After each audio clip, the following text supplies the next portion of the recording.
أحبتنا المشاهدين، السلام عليكم ورحمة الله وبركاته. ألتقيكم مجددا وجولة جديدة في حقول علاس، محدثكم كريم الغرابي والمصور مرتضى الغرابي. جولتنا مع القطاعات اليوم اسناد للواء 21 و22 وأنصار العقيدة. الآن يوجد تعرض على قطاعاتنا الباسلة في خط الصد الأمامي، وتم تفجير من قبل أبطال لواء 22 عجلة مفخخة، وكذلك من قبل أبطال 22 تفجير شفل مفخخ. المعارك مستمرة ما زالت وقطاعاتنا موجودة. الآن هذه القوة الساندة ستتقدم إلى أمام بعد قليل، وستحمي هذا الطريق الفاصل بين خط عجيل، هذا الخط مصورنا على هذا الخط الفاصل، هذا ربما اختراق من قبل الدواعش، هذا الخط الفاصل اللي يربط عجيل بأنصار العقيدة. هذا المحور هذا راح يكون تركيز عليه. هذا اليوم واجب هذه القوات الموجودة هسه مغاوير لواء 21 راح تساند القطاعات، وراح تكون بهذه المنطقة تحديدا، لربما يوجد تسلل من أي جهة من قبل قوات داعش الإرهابية. ابقوا أنا أحبتنا متواصلين معكم جولتنا الميدانية.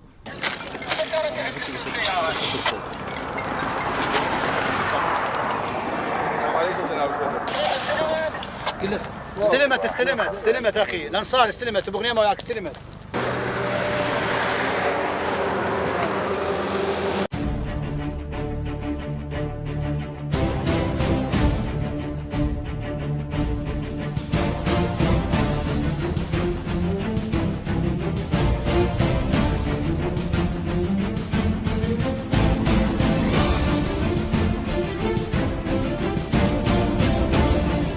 الميدانية ومن حقول علاس تحديدا. واليوم مثل ما قلنا تصد هجوم لداعش حاول الاقتراب من قطاعاتنا الأمامية.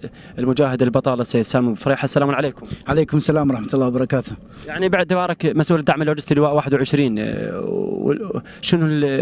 شنو المعركة هسه، شنو طبيعة نحن تعلمنا من قائدنا الحاج هذا العامر السيد غير مطروحي لا يوجد لوجستي، انما كله احنا قاده بالساتر.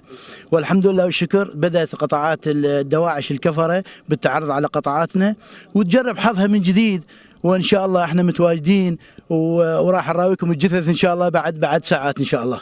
ان شاء الله جزاك الله خير يا رب. ان شاء الله النصر على يديكم ان شاء الله. مثل ما تشوف احبتنا مشاركه الطيران العراقي، الطيران الحربي بهذه العمليه العسكريه ان شاء الله، وستحسم قريبا جدا ان شاء الله. الطيران الحربي ضرب عده مواقع لهم، عده اهداف تم تدبيرها بالكامل، وبعد قليل ان شاء الله راح نقوم بتصويرها.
وياكم احبتنا وجولتنا الميدانيه في حقول علاس، ومعي المجاهد ابو آية. السلام عليكم. عليكم السلام ورحمه الله، اهلا وسهلا، اهلا بكم قناه الغدير المواكبه لكل انتصاراتنا ان شاء الله. ان شاء الله. ردت تحدثنا عن العمليه.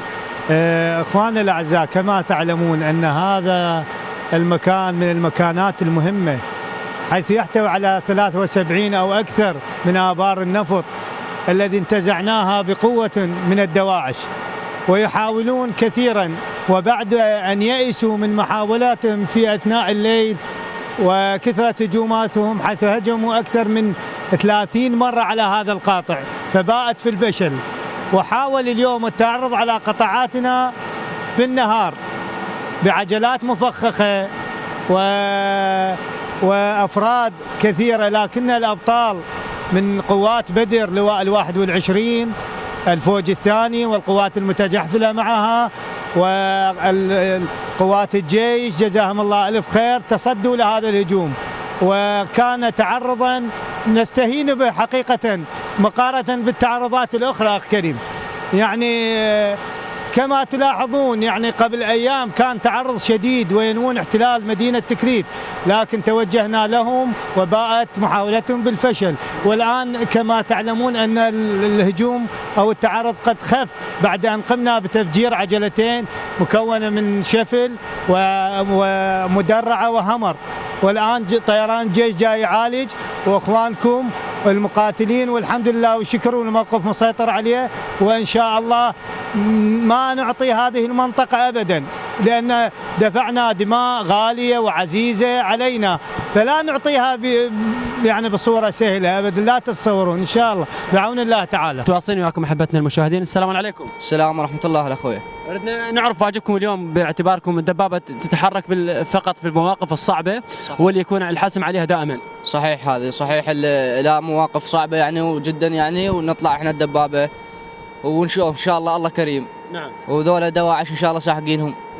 أنتم واجباتكم تكون دائما أكثر شيء بالليل أكثر من النهار، لأنه حتى لا تنكشف أمام العدو الدبابة. صحيح، لأن بالنهار تنضرب. نعم. بالليل تكون صيد سهل للعدو. صحيح. نعم. بالليل يعني هي مضبوطة الدبابة يعني. نعم. صيد العدو لا تخليه يعبر علينا.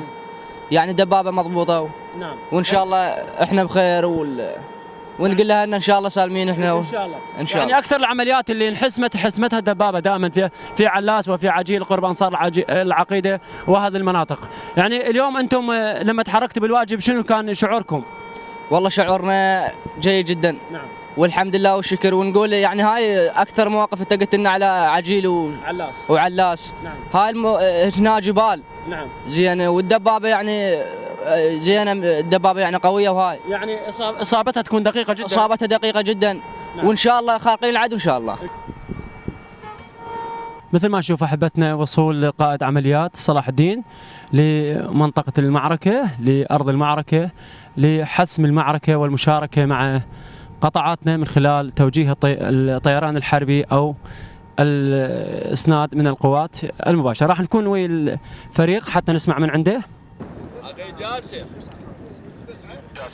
الطيار قول له الشمال على السلسله شمال انصار العقيده تقريبا مسافه 3 كيلومترات، اكو سيارات 2 عجلات 2 يشوف دخان هسه رمانه بالمدفعيه، رمت المدفعيه من بينه شو يا بالله ليه اخوي ابو ال 135 قول له اطلع مع طول السلسله. اي والله ان شاء الله.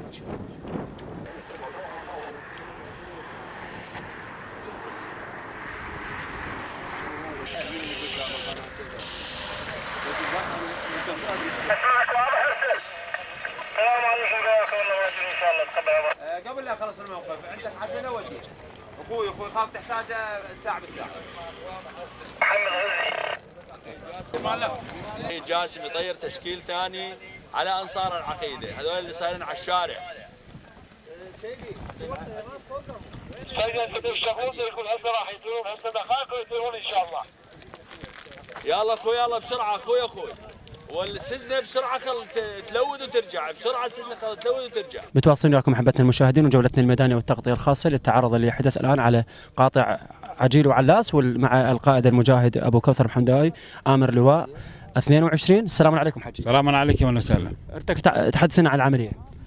طبعا العمليه الساعه 11 اليوم الظهر قام العدو بهجوم على لواءنا لواء 22 في منطقه علاس وحمرين، وكان هنالك كثير من المفخات اتجه بها العدو على قطاعاتنا، ولكن لم تفلح اي شيء في هذا المجال، واستمرت المعركه ولحتى هذه الساعه باديه المعركه، وان شاء الله قواتنا منتصره انتصار عظيم على الدواعش، والدواعش انكسروا انكسار لم يحد له مثيل، وان شاء الله قواتنا مستعده وتهيئ والان مسيطرين عليه، واخذ العدو الان يجر اذيال الانسحاب والخيبه ان شاء الله من ارض المعركه. برافو برافو 3-2 من جوال دجله. عجيب.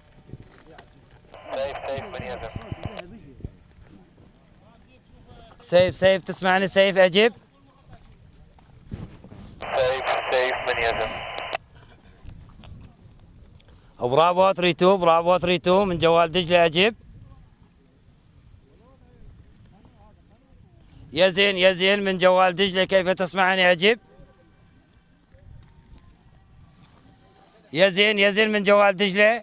قلنا أحبتنا المشاهدين قبل قليل حضر قائد عمليات صلاح الدين الفريق جمعة للمشاركة بهذه العملية اللي قامت بتعرض قوات داعش على قواتنا الباسلة من الحشد الشعبي والقوات الأمنية. فريق جمعة نريد نعرف وين وصلت العملية لحد الآن. الحمد لله والشكر. العدو تعرض والتعرض ماله باء بالفشل، وطيران السمتي وطيران القوة الجوية هسه موجودة بسمائنا وده تعالج، والأبطال من الحشد الشعبي والجيش والشرطة الاتحادية ردوا الهجوم ودمروا العدو وكبدوا خسائر فادحة، والموقف مستقر تماما. يعني في كل مرة داعش يحاول العبور لكن الخيبة من جانبه دائما. تدري هو ما عنده غير حل، يعني يقول لك أنا الآخر واحد أظل يعني يظل يجرب حظه يعني، بس ما يحصل شيء. أنا أقول لك ما يحصل كل شيء، لأنه احنا عرفنا أساليب التعبوية وبدينا يعني نشتغل على ضوء الاستخبارات وعلى ضوء المعلومات اللي عندنا، وهو مرصود العدو يعني بحيث يعني حتى من يبدي يتجمع بالعمق ويبدي يتقدم إلى مثابات قريبة على الموضوع الدفاعي كلها احنا مراقبيها، فمن يهجم يعني أبد ما يحصل، حتى موطئ قدم ما يحصل. كيف هو التنسيق بين قيادة عمليات صلاح الدين وبين ألوية الحشد الشعبي؟ احنا نعمل كفريق، يعني ما نحتاج تنسيق، احنا نعمل كفريق بحيث موجودين دائما في مكان محدد، نقود سوية، نتبادل الآراء، استشارة، والحمد لله والشكر. خليه واحد يعني الحمد لله يعني فريق. متواصلين معكم احبتنا المشاهدين وجولتنا الميدانيه. احد الاقسام المهمه في العمليات الحربيه في العمليات العسكريه هو قسم الطبابه. فعندما بدات العمليه العسكريه التعرض لاحظنا سيارات الاسعاف تتقدم الى الصفوف الاماميه. السلام عليكم. وعليكم السلام ورحمه الله. يعني دوركم كان مميز كطبابه. بالبداية احنا تقدم طبابة محور سامراء الدعم الطبي إلى المجاهدين في ساحات الجهاد، وأنت الآن ترى هذه سيارات الإسعاف متواجدة في الخطوط الأمامية. واجب طبابة محور سامراء هي الإنقاذ الإسعاف من ساحات المعركة إلى المستشفيات الميدانية، ومن الميدانية إلى مستشفيات طبابة محور سامراء، ومن ثم إلى بغداد. يعني انتم متواصلين بهذه العمليه الى حين انتهاء المعركه؟ اكيد، يعني احنا هاي كوادرنا موجوده، اطباء موجوده، عندنا ممرضين موجودين الان في ساحات المعركه. للاشراف على الاشراف على العمليات الجراحيه واسعاف الجرحى وانقاذ ارواح المجاهدين الابطال. متواصلين معكم احبتنا وجولتنا الميدانيه والتغطيه الخاصه بالتعرض من قبل قوات داعش على قطاعاتنا في حقول علاس، وعجل معي الاخ معاون امر اللواء الاول ابو احمد الديراوي. السلام عليكم. عليكم السلام ورحمه الله وبركاته. بدنا تتكلمنا عن مشاركتكم اليوم. طبعا احنا عندنا قوه قويه موجوده على حقل علاس. هاي القوه الهدف مالها معالجه اي متسلل على الجهة اليمنى، على قطاعات الجهة اليمنى، وتحاول يحاول أن العدو أن يحتل مواقع في خط الصد الأمامي. اليوم العدو باشر بالهجوم الساعة 1100 من صباح هذا اليوم. اللواء الأول كان النصيب الأكبر له هو صد خط التسلل اللي قام به العدو، وحرق من عنده عدة عجلات وأحاديات وسيارات تحمل دواعش، والحمد لله الموقف سيطر عليه من ناحية التسلل. أما الموقف الآخر بالنسبة إلى لواء 22 الموقف مسيطر عليه جيد جدا والحمد لله. أما اللي على قطعات العقيدة وعقيدة نعم كانت مسيطر عليها جدا، لأن هنالك إسناد من طيران الجيش والمدفعية اللي موجودة خلف القطعات.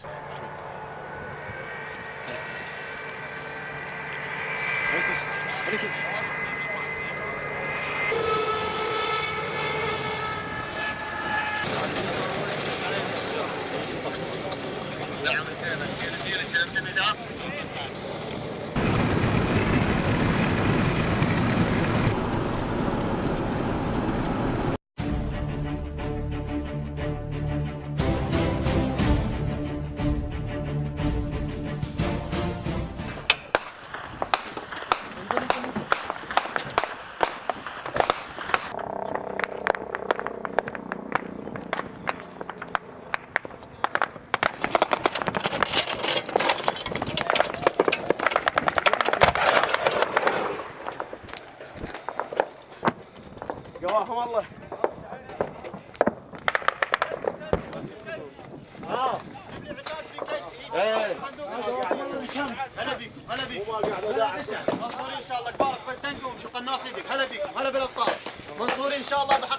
آل بيت محمد منصورين إن شاء الله علي وياكم والزهرة تحفظكم.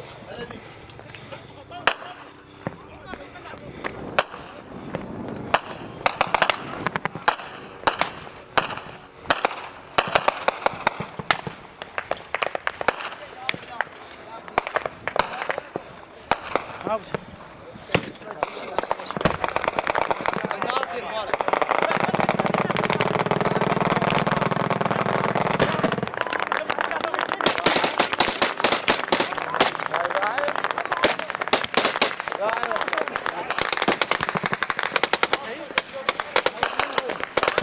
متواصلين معكم احبتنا المشاهدين، والتغطيه الخاصه الحصريه اليوم بيتعرض قوات داعش على قطاعات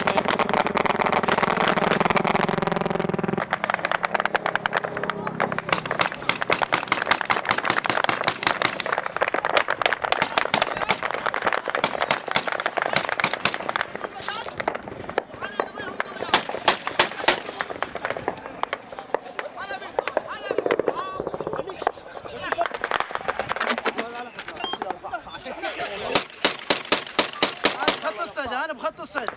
لقيت جماعات في الطريق احبتنا مشاهدي قناه الغدير الفضائيه، نحن الامامي خط الصد الامامي تحديدا، والمجابهه بين قواتنا الباسله الشعبي القوات الامنيه وبين قوات داعش.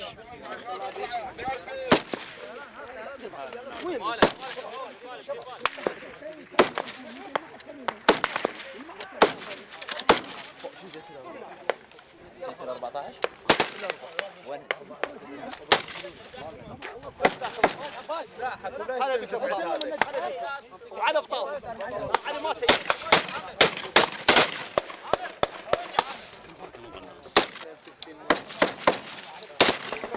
ما يخالف اخذ هناك.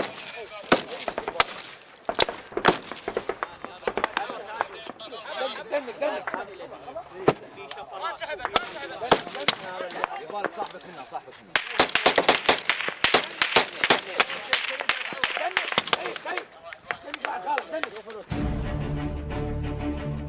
هنا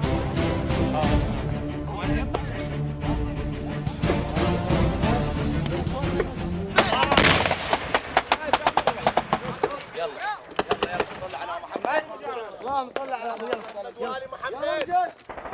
يلا امجد.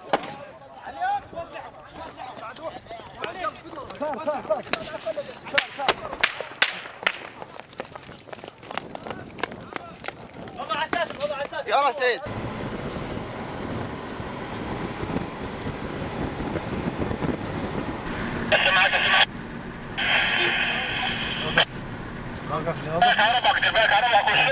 المعنويات والله زين ان شاء الله. عال ان شاء الله ما يقدرونا. سيدنا المعركة انتهت بجهودكم وبطولاتكم. الطيران العراقي فوج مغاوير اللواء 21 وكل القطاعات شاركت بالمعركة، وعلى ايديكم انحسمت ان شاء الله سيدنا. بسم الله الرحمن الرحيم. طبعا داعش يحاول دائما ان يجد ثغرة او يجد فتحة للدخول الى هذه المناطق، بس ابت انه ان يصل الى هذا. وهناك رجال اشداء اقوياء في هذه المنطقة المتكونة من الجيش العراقي والشرطة الاتحادية وشرطة النفوذ وأفواج وشرطة العلم الذين ساهرين الليل في هذه المناطق. كذلك اليوم الحشد الشعبي له دور كبير انتشاره في المنطقة. المنطقة اختلفت عن باقي الأيام والأشهر الماضية. اليوم هناك حشد كبير من أبناء المنطقة وقفوا الليل، هذا الليل الطويل، هم مع أبناء القوات الأمنية والحشد الشعبي المتواجدين والمرابطين في هذه المناطق.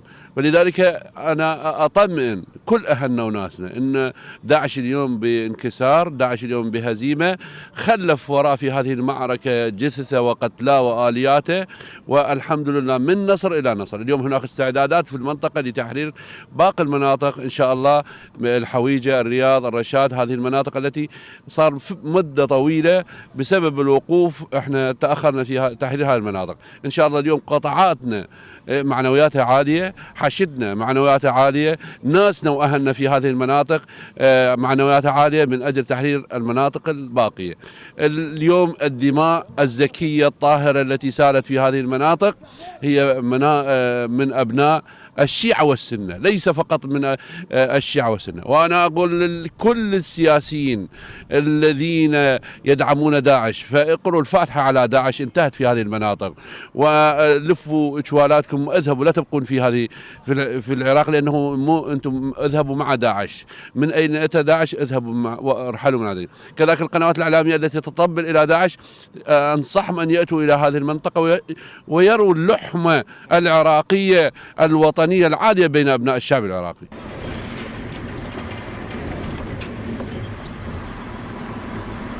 وصلنا وإياكم أحبتي إلى نهاية جولتنا لهذا اليوم. تقبلوا تحيات محدثكم كريم الغرابي والمصور مرتضى الغرابي. نلتقيكم في جولة قادمة إن شاء الله. إلى اللقاء.